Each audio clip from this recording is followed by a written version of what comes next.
Ako si Rodolfo, operator ng DTF machine dito sa Transfer It LCC Legazpi. Ito ay ginamit ng 7 araw na may total na 68 meters. Ito ang printer head, huling pinalitan noong September 19, 2024. Ito naman ang capping na may 90% good condition. Head clean.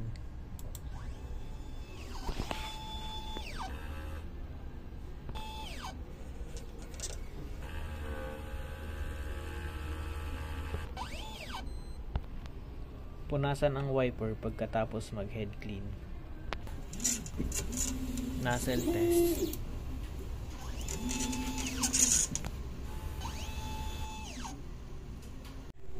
Ang ink system label namin ay tama lang. Ang damper ay pinalitan noong September 19, 2024. Ang waste tank ay nilinis ng 1 araw. Ito ang AVR.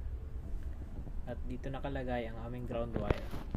Dito nakalagay ang stock namin ng unused ink, in-use ink, DTF film, DTF powder and cleaning solution, consumable withdrawal record, weekly physical inventory, daily output record, daily checklist.